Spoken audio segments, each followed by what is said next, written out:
ಪ್ರಿಯ ವೀಕ್ಷಕರೇ, ಇದೇನು ಮನೆ ನೋಡ್ತಾ ಇದ್ರ 400 ವರ್ಷದ ಇತಿಹಾಸದ ಮನೆ. ಅದ್ರ ಜೊತೆಗೆ ಕಡಗ ನೀವು ನೋಡ್ತಾ ಇದೀರಾ, ಇದು ಚೆನ್ನಮ್ಮಾಜಿ ಚೆನ್ನಮ್ಮಾಜಿ ಇಟ್ಕೊಂಡಿರಂತ ಕಡಗ. ಕೇಳುವುದಕ್ಕೆ ಏನು ಕಪ್ಪ? ನಾವು ನಿಮಗೆ ಕಪ್ಪ ಕೊಡಬೇಕು? ಕಬ್ಬು ತಿನ್ನುವುದಕ್ಕೆ ಬಿಟ್ಟ ತಪ್ಪಿಗೆ ಇದನ್ನೇ ಜಾಗ. ಹೌದೌದು. ಓಕೆ. ಓ, ಇಲ್ಲಿ ಚೆನ್ನಮ್ಮಾಜಿ ಹುಟ್ಟಿದಂತ ಅರಮನೆ. ಅರಮನೆ. ಈಗ ಅರಮನೆ ಏನು ಇಲ್ಲ, ಈಗ ಎಲ್ಲ ಏನು ಇಲ್ಲ, ನೋಡ್ಲಿಕ್ಕೆ ಏನು ಇಲ್ಲ, ಫುಲ್ಲ ಜಾಗ ಒಂದ್ಬಿಟ್ಟು ಏನು ಇಲ್ಲ. Okay okay.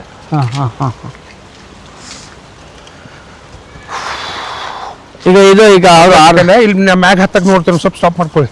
Okay okay. ಇಲ್ಲ, ಇಲ್ಲಿಂದ ಇಲ್ಲಿವರೆಗೆ 1 ಎಕರೆ 10 ಗುಂಟೆ. 1 ಎಕರೆ 10 ಗುಂಟೆ ಸ್ಥಳ. ತಂತಿ ಬೇಲಿ ಹಾಕಿಂತ ಎಲ್ಲ ತಂತಿ ಬೇಲಿ ಹಾಕ್ಯಾನ. ಮತ್ತೆ ಹಾಯ್ ಫ್ರೆಂಡ್ಸ್, ನೋಡಿ ಇದೆ ಚೆನ್ನಮ್ಮಾಜಿ ಹುಟ್ಟಿದಂತ ಜಾಗ. ಹುಟ್ಟಿ ಬೆಳೆದು ಹಾಡಿ ಮದುವೆ ಆಗಿ ಹೋಗೋ ತನಕ ಕೂಡ ಇದೇ ಜಾಗದಲ್ಲಿ ಇದ್ದಿದ್ದು, ಇಲ್ಲೇ ಇದ್ದವರು ಆಯ್ತಾ. ಅವ್ರ ಗುರುಗಳು ತುಂಬಾ ಖುಷಿ ಆಗ್ತಾ ಇದೆ. ತಂದೆ ಧೂಳಪ್ಪಗೌಡ ದೇಸಾಯಿ, ತಾಯಿ ಪದ್ಮಾವತಿ ಧೂಳಪ್ಪಗೌಡ ದೇಸಾಯಿ. ಸೊ ನೋಡಿ, ಅವರೆಲ್ಲ ಇಲ್ಲೇ ಬದುಕಿದಂತ ಜಾಗ ಇದು. ತುಂಬಾ ಖುಷಿ ಆಗ್ತದೆ ಈ ಜಾಗದಲ್ಲಿ ನಾನು ಇದ್ದೇನೆ ಅಂತ ಹೇಳಿ. ಎಲ್ಲ ಹಳೆಯದು ಇದು ಬಾವಿ ಇದೆ. ಇದು ಬಾವಿ, ಅದು ಡೋಣಿ ಅಲ್ಲಿದೆ. ಕೇಳುವುದಕ್ಕೆ ಏನು ಕಪ್ಪ?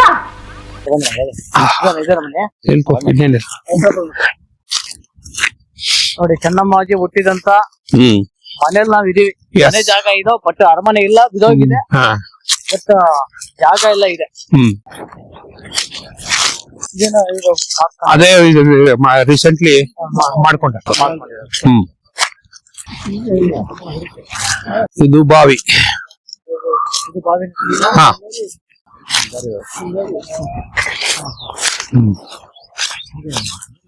ಎಷ್ಟು ಇರ್ಬೋದು ಬಾವಿ? ದೊಡ್ಡ ಇಲ್ಲ, ತುಂಬಿದೆ. ಯಾಕಂದ್ರೆ ಇಲ್ಲಿ ಯಾರು ಈಗ ಇರಂಗಿಲ್ಲಲ್ಲ. ಏನು ಬರ್ತಿಲ್ಲ, ಏನಿಲ್ಲ. ಕೆಳಗೆ ಮನೆ ತಗ ಬರ್ರಿ, ಹಂಗ ಗಾಡಿ ತಗೊಂಡಲ್ಲ ಊಟ ಕೆಳಗೆ ಚೆನ್ನಮ್ಮನ ಮನೆ ತಗ. ಬೇಗ ಬರ್ರಿ. ಏನು ಇದೊಂದು 300 ಅಡಿ ಐತೇನ್ರಿ ಇದು? ಇಲ್ಲಿ ಅಷ್ಟು ಇರ್ಬೋದು. ಆ ಟೈಮ್ದಲ್ಲಿ ಇರ್ಬೋದು. ಯಾಕಂದ್ರೆ ಯೂಸ್ ಮಾಡ್ತಾ ಇಲ್ಲ ಅಂದ್ರೆ ಅವ್ರವ್ರು ಹೊಲಸೋಗೋದು ಮಾಡ್ಕೊಂಡು ಅದು ತುಂಬ್ಕೊಂತ ಬರ್ತಾ ಇದೆ. ಈಗ ಹೊಲ್ತು ಇದೊಂದೇ. ಅದೊಂದು ನಾನ್ ನಿಮ್ಗೆ ಹೇಳಿದ್ದೀನಲ್ಲ, ಇದೇ ನೋಡಿ. ಎಲ್ಲ ಡೋಣಿ,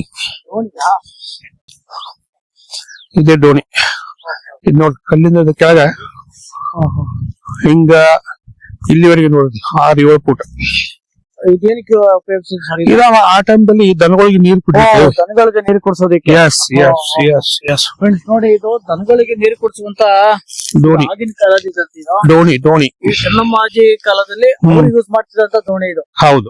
ದನಗಳನ್ನ ಹಸುಗಳನ್ನ ನೀರು ಕುಡಿಸೋದಕ್ಕೆ ದೋಣಿ ಇದು. ಹೌದು. ಒಬ್ಬ ಇದನ್ನು ಮುಟ್ತಾ ಇದ್ದೀನಿ, ಸ್ವಲ್ಪ ಏನೋ ಒಂಥರ ಖುಷಿ ಆಗ್ತಾ ಇದೆ. ಎಲ್ಲ ಆಗಿನ ಕಾಲದಲ್ಲೇ ಕಲ್ಲುಗಳು. ಹೌದು. ಎಲ್ಲ ಆಗಿದ್ದು, ಎಲ್ಲ ಅವಾಗಿದ್ದು. ಯಾಕಂದ್ರೆ ಈಗ ದೊಡ್ಡ ಅರಮನೆ ಇತ್ತು. ಇಲ್ಲಿ ತನಕ ಇಷ್ಟದಿಂದ ಇಲ್ಲಿ ತನಕ ಮುಂದಿನ ರೋಡ್ದಿಂದ ಇಲ್ಲಿ ತನಕ ದೊಡ್ಡ ಅರಮನೆ.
ಫ್ರೆಂಡ್ಸ್ ಮೈಸೂರನ್ನು ಹಾಳು ಚೆನ್ನಮ್ಮಾಜಿ ಮಾಡಲು ಏನು ಜನ್ಮಸ್ಥಳಕ್ಕೆ ಬಂದಿದ್ದೇನೆ, ಅವ್ರ ವಂಶಸ್ಥರನ್ನ ಭೇಟಿ ಮಾಡಿಸ್ತೀನಿ. ಅವ್ರು ಇಲ್ಲೇ ಇದ್ದಾರೆ. ತುಂಬಾ ಖುಷಿ ಆಗುತ್ತೆ. ಇವರೇ ಅವರು ಸರ್, ಬಾಬಾ ಸಾಹೇಬ್ ಈರಗೌಡ ದೇಸಾಯಿ, ಬಾಬಾ ಸಾಹೇಬ್ ಈರಗೌಡ ದೇಸಾಯಿ ಅಂತ ಹೇಳಿ ಇವರು ಅವರ ವಂಶಸ್ಥರು. ಸರ್, ನಿಮ್ಮ ಚೆನ್ನಮ್ಮಾಜಿ ಬಗ್ಗೆ ಒಂದೆರಡು ಮಾತು, ಹೆಂಗೆ ಏನೋ ಅವ್ರ ಬಗ್ಗೆ, ಇತಿಹಾಸದ ಬಗ್ಗೆ. ಚೆನ್ನಮ್ಮ ನಮ್ಮ ಅತಿ ದೇಶಕತ್ತಿಯ ಮಹಾರಾಣಿ ಇದ್ರು. ಅವ್ರ ತಂದೆ ಧುಳಾಪ ದೇಸಾಯಿ ಅಂತ, ತಾಯಿ ಪದ್ಮಾವತಿ. ಈಗ 29 ಹಳ್ಳಿ ದೇಶಕತ್ತಿ ಇತ್ತು ನಮ್ಗೆ. ಓಕೆ, ಒಂದು ಸೈನ್ಯ ಅದು ಎಲ್ಲ ಇತ್ತು. ಚೆನ್ನಮ್ಮಾಜಿ ತನ್ನ 15ನೇ ವರ್ಷದಲ್ಲಿ ಕನ್ನಡ, ಉರ್ದು, ಆಮೇಲೆ ಮರಾಠಿ, ಸಂಸ್ಕೃತ ಇವನ್ನೆಲ್ಲ ಭಾಷೆಯನ್ನು ಕರಗತ ಮಾಡ್ಕೊಂಡಿದ್ರು. ಎಲ್ಲಾ ಭಾಷೆ ಬರ್ತಿತ್ತು, ಎಲ್ಲಾ ಭಾಷೆ ಬರ್ತಿದ್ವಿ. 15 ವರ್ಷ ಒಳಗೆ ಬರ್ತಿತ್ತು. ಆಮೇಲೆ 15 ವರ್ಷ ಇರ್ಬೇಕಾದ್ರೆ, ಹೌದು. ಆಮೇಲೆ 15 ವರ್ಷದಲ್ಲಿ ಕುದುರೆ ಸವಾರಿ, ಕತ್ತಿ ವರ್ಷೆ ಮಾಡುದು, ಯುದ್ಧದ ಈ ಕಲೆಗಳಲ್ಲ ಎಲ್ಲ 15 ವರ್ಷ ಒಳಗೆ ಎಲ್ಲ ಕಲ್ತು ಬಿಟ್ಟಿದ್ವಿ. ಅಷ್ಟೊಂದು ಆಕಿಗೆ ದೇಶ ಪ್ರೇಮ ಮತ್ತು ಅಷ್ಟೊಂದು ಕೆಚ್ಚದೆ ಹೆಣ್ಮಗಳಿದ್ರು. ಅವಳು ಆಮೇಲೆ ಧುಳಪ್ಪ ದೇಸಾಯಿ ಒಬ್ಬಳೆ ಮಗಳು ಅವರು. ಒಬ್ಬಳೆ ಮಗಳು. ಆಮೇಲೆ ನಮ್ಮ ಇಲ್ಲಿ ಕಾಕಿ ನಮ್ಮ ಸಿದ್ದೇಶ್ವರ ದೇವಸ್ಥಾನ ಅಂತ ಇದೆ. ಅವರ ಮನೆ ಮಂತ್ರ ನಮ್ಮ ದೇವರು ದೇವರಿದ್ದಾಗ ಇಲ್ಲಿ ಒಂದು 4 ಕಿಲೋಮೀಟರ್ ಗುಡ್ಡದಲ್ಲಿ ಹುಣಸಿಬೇರಿ ಅಂತ ಒಂದು ಊರಿದೆ. ಅವಳ ಒಂದು ದೇವಸ್ಥಾನಕ್ಕೆ ಬಂದಾಗ ಎಲ್ಲರ ಜೊತೆ ಬಂದಾಗ ಹುಲಿ ಬಂತಲ್ಲಿ. ಹುಲಿ ಬಂದಾಗ ಅದನ್ನ ಒಬ್ಬಕ್ಕೇನೆ ಬೆನ್ನ ಹತ್ತಿ ಅದನ್ನ ಭೇಟಿ ಆಡಿದಂತ ಧೀರ ಮಹಿಳೆ ಏನ್ರಿ ಯಪ್ಪ, ಅಂತ ಧೀರ ಮಹಿಳೆ. ನಮ್ಗೆ ಒಂಥರ ರೋಮಾಂಚನ ಆಗ್ತದೆ ನೋಡಿ. ಮೈ ನೋಡಿ, ಯಾರಿಗೂ ಹೆದರದೆ ಒಬ್ಬಳೇ ಆ ಹುಲಿಯನ್ನು ಭೇಟಿ ಆಡಿದ ಆ ಟೈಮ್ದಲ್ಲಿ. ಆಮೇಲೆ ಅದೇ ಟೈಮ್ದಲ್ಲಿ ಧುಳಪ್ಪ ದೇಸಾಯಿ ಇವರು ನಮ್ಮ ಮಲಸರ್ಜಿ ದೇಸಾಯಿ ಕಿತ್ತೂರಿಂದ ಬರ್ತಾ ಇದ್ರು. ಅವರೆಲ್ಲ ಆ ವೇಳೆದೆಲ್ಲ ಕಾಲ್ ಹಾದಿತ್ತು. ಬಂದಾಗ ಆ ಹುಲಿಯನ್ನು ಹೊಡೆದಿದ್ದು ನೋಡಿ ಮಲ್ಲಸರ್ಜನಿಗೆ ಒಂದು ಆಶ್ಚರ್ಯ ಆಗಿಬಿಟ್ಟು, ಯಾವ ಹೆಣ್ಮಗಳಪ್ಪ ಅಂತ. ಇಬ್ಬರಿಗೂ ಆಯ್ತು, ನಾ ಹುಲಿ ಹೊಡೆದೀನಿ, ನಾನು ಹುಲಿ ಹೊಡೆದೇನೆ ಅಂತ ಹೇಳಿ. ಹಿಂಗೆಲ್ಲ ನಾನೇ ಹೊಡೆದಿನ ಅಂತ ಚೆನ್ನಮ್ಮ. ಹೀಗಾಗಿ ಆ ವೇಳೆದಾಗ ಒಂದು ಅಂತ ಧೀರ ಮೇಳಿ ನೋಡಿ ಇನ್ನು ಯಾರಂತ ಕೇಳಿದಾಗ ಅವಳು ಧುಳಾಪ್ ದೇಸಾಯಿ ಮಗಳನ್ನು ಗುರ್ತಾಯ್ತವ್ರು. ಆಮೇಲೆ ಧುಳಾಪ್ ದೇಸಾಯಿ ಮನೆಗೆ ಬರ್ತಾ ಇದ್ರು ಯಾರು ಮಲಸರ್ಜಿ ಅವರು. ಯಾಕಂದ್ರೆ ಸೈನ್ಯ ಅವ್ರು ಸಾಯ್ಬೇಕಾಗಿತ್ತು. ಆಮೇಲೆ ಧುಳಾಪ್ ದೇಸಾಯಿ ಅವ್ರು ಭೇಟಿ ಆಗ್ಲಿಕ್ಕೆ ಬರ್ತಾ ಇದ್ರು. ಕೋ ಇನ್ಸಿಡೆಂಟ್ಲಿ ಚೆನ್ನಮ್ಮ ಮತ್ತೆ ಅವ್ರಿಗೆ ಅಲ್ಲಿ ಹುಲಿ ಭೇಟಿ ಆಡಿದಾಗ ಇಬ್ಬರಿಗೂ ಅಲ್ಲೇ ಭೇಟಿ ಆಯ್ತು. ಮನೆಗ್ ಬಂದಾಗ ಧುಳಾಪ್ ದೇಸಾಯಿ ಮಗಳನ್ ಕೂಡಲೇ ಅವ್ರಿಗೆ ಬಹಳ ಒಂದು ಹೆಮ್ಮೆ, ಖುಷಿ ಆಯ್ತು. ಆಮ್ಯಾಗ ಅವಾಗನ ಅವ್ರಿಗೆ ಇಂತ ಒಂದ್ ಹೆಣ್ಮಗಳು ಒಂದು ನನ್ನ ಮಂತನಿಕ ನನ್ನ ರಾಣಿ ಆದ್ರೆ ಚೆನ್ನಾಗಿ ಆಗ್ತದೆ ಅಂತ ಧುಳಾಪ್ ದೇಸಾಯಿ ಡೈರೆಕ್ಟ್ ಕೇಳಿಬಿಟ್ಟಿರು. ಅಂದ್ರೆ ಧುಳಾಪ್ ದೇಸಾಯಿ ಅಂದ್ರೆ ಚೆನ್ನಮ್ಮಾಜಿಯವರ ತಂದೆ ಮಲ್ಲಸರ್ಜಿ ಅವ್ರು ಕೇಳಿದ್ರು. ವಿಚಾರ ಮಾಡಿ ಎಲ್ಲಾ ಹೇಳ್ತೀವಿ ಅಂತಂದಾಗ ಮಲ್ಲಸರ್ಜಿ ತಮ್ಮ ಗುರುಗಳಿಗೆಲ್ಲ ಕಲ್ಮಠ ಗುರುಗಳು ಅವ್ರೆಲ್ಲ ಕೇಳಿ ಎಲ್ಲಾ ಮಾಡಿ ಎಲ್ಲಾರು ಗುರುವರೆಲ್ಲ ಕೂಡಿ ಚೆನ್ನಮ್ಮಾಜಿ ಇಂತ ವೀರ ಮಹಿಳೆ ಅದಾಳು, ಇಂತ ಧೀರ ಅದಾಳು, 15 ವರ್ಷದಿಂದ ಇಂತ ಮಹಿಳೆನ ನೋಡಿಲ್ಲ ಹೆಣ್ಮಗಳನ್ನ. ಇಷ್ಟ ಸಾಹಸಿ ಹೆಣ್ಣನ ನಮ್ಮ ಕಿತ್ತೂರಿಗೆ ಇಂತ ಸಂಸ್ಥಾನಕ್ಕೆ ಒಬ್ಬ ಮಹಾರಾಣಿ ಸಿಕ್ಕರೆ ಒಂದು ನಮ್ಗೆಲ್ಲ ಬ್ರಿಟಿಷರ ವಿರುದ್ಧ ಹೋರಾಡ್ಲಿಕ್ಕೆ ಒಂದು ಅನುವು ಆಗ್ತದೆ ಅಂತ ಹೇಳಿ ಅವ್ರೊಂದು ಮನಸ್ಸು ಮಾಡಿದ್ರು ಮಲ್ಲಸರ್ಜಿ. ಹೀಗೆಲ್ಲಾರು ಕೂಡಿ ಆ ವೇಳೆದಾಗ ಮಲ್ಲಸರ್ಜಿ ನಮ್ಮ ಚೆನ್ನಮ್ಮಾಜಿ ಮಲ್ಲಸರ್ಜಿ ಅವರಿಗೆ ಮದುವೆ ಮಾಡಿ ಕೊಡ್ತಾರೆ ನಮ್ ಧುಳಾಪ್ ದೇಸಾಯಿ. ಆಮೇಲೆ ಏನ್ ಇತಿಹಾಸ ಅನ್ನೋದು ನಮ್ಗೆ ಗುರ್ತಾಗ್ತದೆ. ಬ್ರಿಟಿಷ್ ಜೋಡಿ ಹೇಗೆ ಹೋರಾಡಿದಾರು 1823ರಲ್ಲಿ ಅವ್ರು ಯಾವ ತರ ಕೊಂದು ಆಮೇಲೆ ಯುದ್ಧ ಮಾಡಿ ಇದನ್ನೆಲ್ಲ ಸಂಗೊಳ್ಳಿ ರಾಯಣ್ಣ ಬಂಟಿದ್ದ. ಆಮೇಲೆ ಈಗ ಸಂಗೊಳ್ಳಿ ರಾಯಣ್ಣಗೂ ಕಿತ್ತೂರು ಚೆನ್ನಮ್ಮನಿಗೂ ಇತಿಹಾಸ ವಿಚಾರ ಬಂದಾಗ ಸರ್ ಆಯ್ತಾ, ಅವ್ರೇನು ಸಂಗೊಳ್ಳಿ ರಾಯಣ್ಣ ಇಲ್ಲಿಗೆ ಏನಾದ್ರು ಬರ್ತಿದ್ರ? ಕಿತ್ತೂರು ಬರ್ತಿದ್ರು. ಕಾರ್ತಿಗೇನಿಲ್ಲ ಅಲ್ಲಿ ಕಿತ್ತೂರಿಗೆ ಬಲಗೈ ಬಂಟ್ ಅಂತ ಇದ್ರು ಅವ್ರು. ಯಾವಾಗಲೂ ಚೆನ್ನಮ್ಮನ ಬಲಗೈ ಯಾವಾಗಲೂ ಸ್ವತಃ ಮಗನ್ ಹಾಗೆ ನೋಡ್ತಾ ಇದ್ರು.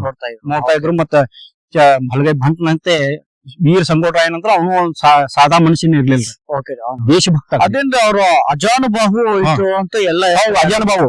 ಅವನೊಂದು 10 ಮಂದಿ ಬಂದ್ರು ಯಾರು ಕೇಳ್ತಿರ್ಲಿಲ್ಲ. ಅಷ್ಟೊಂದು ತಾಕತ್. ಈ ಚೆನ್ನಮ್ಮ ಒಂದು 50 ಕೆಜಿ ಕತ್ತಿ ಹಿಡಿತಿದ್ರು. 50 ಕೆಜಿ ಕತ್ತಿ.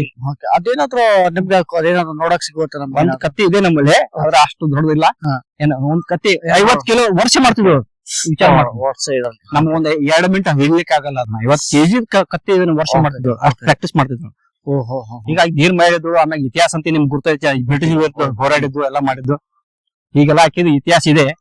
ಆಮೇಲೆ ಇಲ್ಲಿ ಏನಾಗ್ತದೆ, ಇದೆಲ್ಲ ಆದ ಕೂಡ್ಲೆ ಇದು ಅರಮನೆ ಬೇರೆಯವ್ರ ಸ್ವತ್ತಾಗಿ ಹೋಯ್ತು.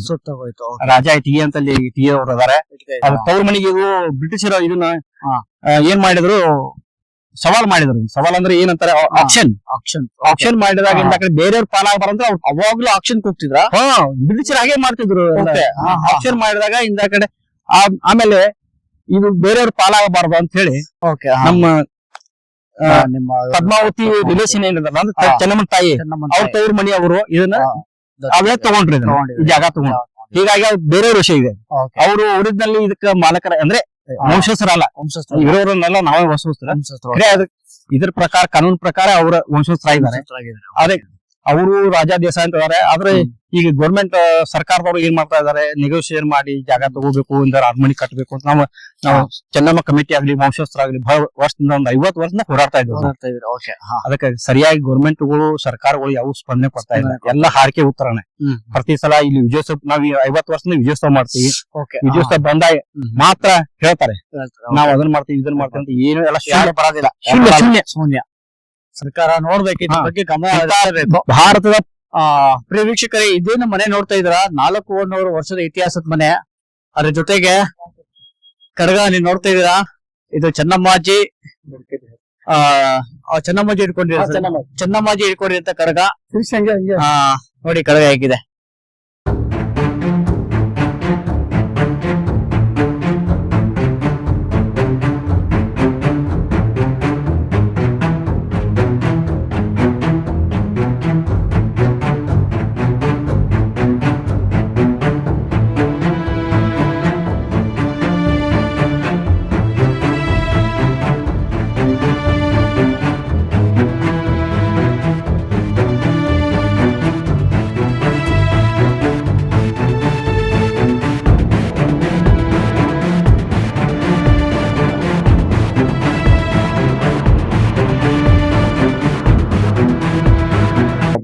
ಫ್ರೆಂಡ್ಸ್, ಚೆನ್ನಮ್ಮಾಜಿ ಇಟ್ಕೊಂಡು ನಾನು ಇಟ್ಕೊಂಡಿದ್ದೇನೆ. ಅಬ್ಬ ಎಷ್ಟು ಖುಷಿ ಆಗ್ತಿದೆ ಅಂದ್ರೆ ಏನಂತ ಮೈಯಲ್ಲಿ ರೋಮಾಂಚನ ಆಗ್ತಾ ಇದೆ. ನೋಡಿ ಹೇಗಿದೆ ಇದು ಚೆನ್ನಮ್ಮಾಜಿ. ಇದರಲ್ಲಿ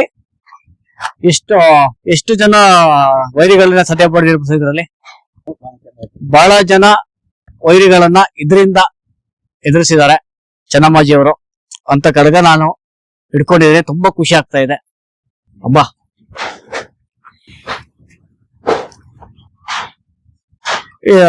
ಈ ಕಡೆಗೆ ಎಷ್ಟು ವರ್ಷ ಆಗಿರ್ಬೋದು? ಇದು 250 ಇಯರ್ಸ್, 250 ವರ್ಷ ಇತಿಹಾಸದ ಕಡಗ ಇದು. ನೋಡಿ ಹಬ್ಬ, ನಮ್ಗೆ ತುಂಬಾ ಖುಷಿ ಆಗ್ತಾ ಇದೆ.